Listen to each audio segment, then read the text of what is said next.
Thelonious Monk was a brilliant pianist and one of the most influential jazz musicians of all time. You can learn a lot from such people. And so the saxophonist Steve Lacy once wrote down 25 of Monk's tips for musicians at a gig. And what was the very first? Just because you're not a drummer doesn't mean you don't have to keep time. Drummers are often assigned the role of timekeeper in a band. Sure, that's a big responsibility, but drummers are musicians, and it would be unfair to demote them to just keeping time. Because ultimately, everyone in the band is responsible for it. And so this video is aimed at all musicians, even if I will demonstrate it on the drums. The best way to practice timing is with a metronome. How to do that and what to avoid is what this video is about. Even if you are an advanced player, watch this video till the end, because there are a few misunderstandings on the subject that I want to clear up once and for all. And in the second part, there are a few exercises with which you can improve your timing even more effectively and which are shown far too rarely. First of all, some people don't like metronome exercises because they are hard, sometimes frustrating when it doesn't work out and your shortcomings are magnified. But these are also indications that it is especially worthwhile, because effective learning means that something is difficult, that we make mistakes that give us an opportunity to grow, and that we receive direct feedback. I always say it like this: the metronome is our best friend. Good friends are always honest and tell us the truth, even when it hurts. By the way, it doesn't matter what kind of metronome or what kind of app you use. It is only important that you hear the sound loud enough, preferably also through headphones. In terms of time, our hearing is the most accurate of our senses. Most metronomes and apps also offer a display, and there are also gadgets with which you can feel the timing over your skin. But only by listening you can work on your precision and have a direct comparison between what you play and the metronome. Other methods could at most have the advantage that they are less distracting from the music, because the metronome is picked up through a different sensory channel. After all, the conductor shows the beat and doesn't strike it. But now let's look at how to best practice with a click.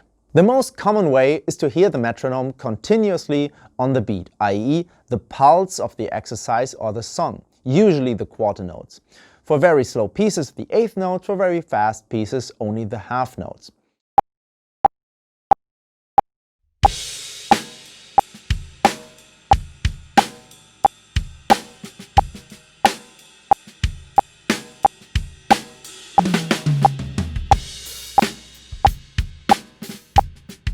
So that it is not frustrating, you should proceed as follows at the beginning. Try what you are practicing slowly at first until you have understood the notes or the sequence, until you can repeat it several times or play it in one go. Then you set the metronome to a tempo at which you can safely play it. Sometimes you have to correct it a little. And when you have found your tempo, you gradually increase. But, and here's one of my first very important tips that are often overlooked, not in increments of 10. Unfortunately, it is said in many videos or books that you should start, for example, at 100 beats per minute and then go to 120, then 140. The problem is, if you always play at these tempos, you will get faster. But you cannot control all the tempos in between. If you lift dumbbells, but only within this radius, your muscles will grow, but you cannot use them to lift a box off the floor because you lack the coordination to apply your strength at this angle. So you have a good timing at 120 BPM, but the song you want to play is at 117, and somehow that feels weird to you. You always want to go a little bit faster. That happened to me once. A big band leader said that I always change his tempo to my favorite tempo. Yes, quite like in the film Whiplash, even though he didn't hurl a chair at me. They just didn't call me back. So I've almost never practiced by changing the tempo in increments of 10 since then. And if I do, I start on odd numbers. Most of the time I increase the tempo either in odd numbers like 7 and always start somewhere else, or in different size steps. Now 6 beats, then 3, then 9 beats again. So after a certain amount of time, I covered every tempo at least once. That helped me a lot. You learn to really get into any tempo and feel comfortable in it. As you increase the tempo, it is very important that you write it down, because the metronome has a great advantage. Your progress becomes measurable. You can set a clear, quantified goal and measure how far you still have to go.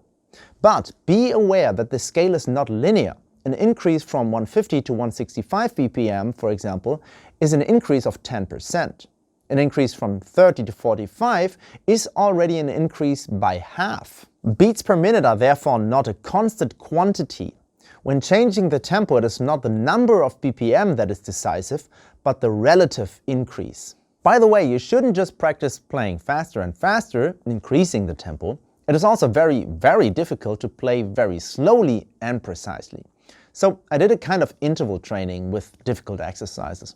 I played an etude as quickly as possible and wanted to add a beat next time, but my muscles had to relax for a few minutes. So in the meantime, I set the metronome to a very slow tempo. Now my muscles have been able to regenerate a little, and I have trained my timing and accuracy in the meantime.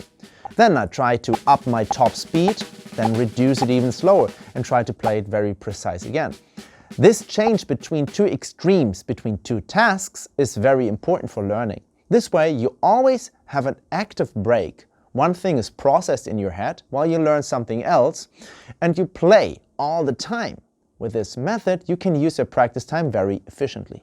And remember to practice not only fast and slow, but also loud and soft. Many intuitively slow down when they play quieter. I usually speed up. But in any case, the movements are completely different. It is sometimes like playing a completely different thing.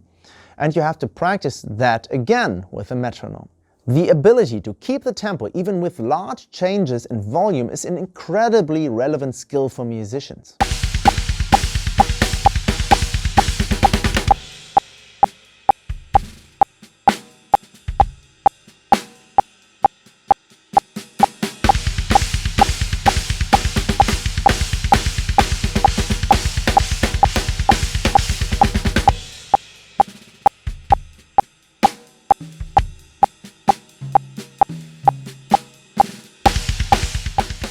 If you have never practiced with metronome before, then it is difficult at the beginning to notice whether you are still with the click, and even more difficult, whether you are in front or behind the click.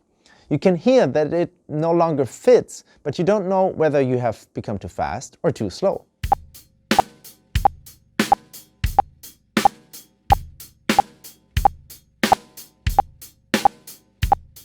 There are two solutions for this. The first, very simple. Do something. If you correct in the wrong direction, you will notice it immediately.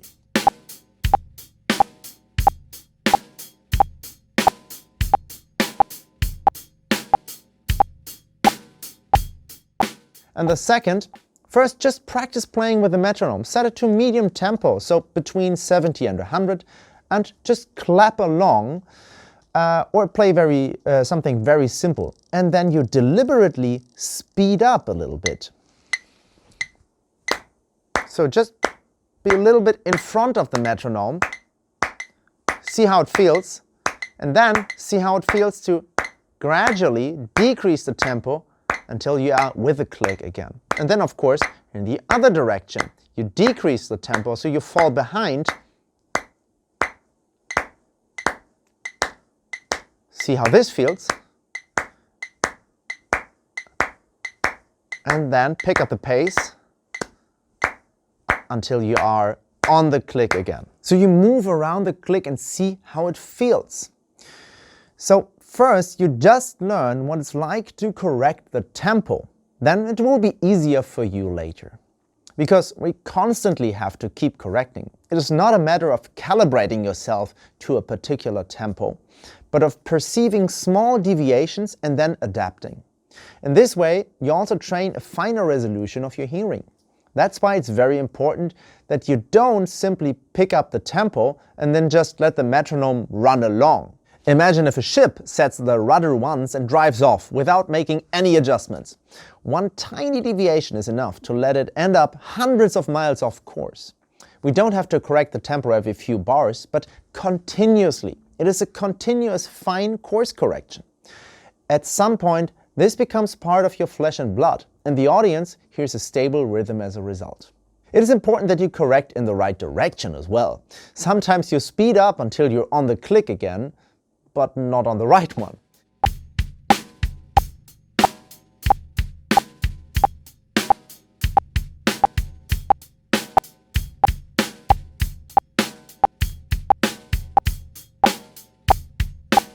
Instead, you have to slow down, otherwise you will skip one beat.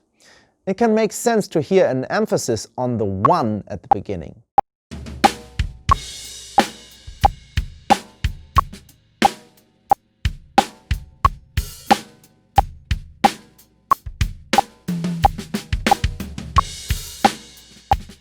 I wouldn't do that in the long term, because that creates the impression that the one is the most important note of the bar, and it rarely is.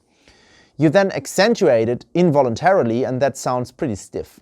If you want to get used to new time signatures such as 7/8 or 5/4 time, it can be very helpful for correction at the beginning.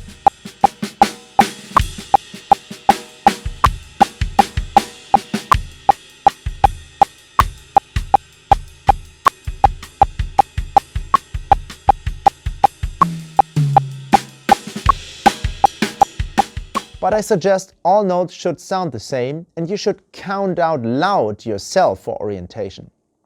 In general, the hierarchy should be like this. You hear the metronome and adopt the beat. Then you count it out loud, and each individual limb plays relative to your counting.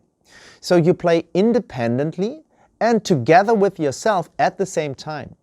So the metronome does not replace counting, but helps you to strengthen your inner pulse so that your counting is as independent and stable as the click at some point. And there are a number of really great exercises that I want to show you in the second part. I hope these tips have already helped you. Try them out first, and I will see you in the next video. Until then, take care and bye-bye.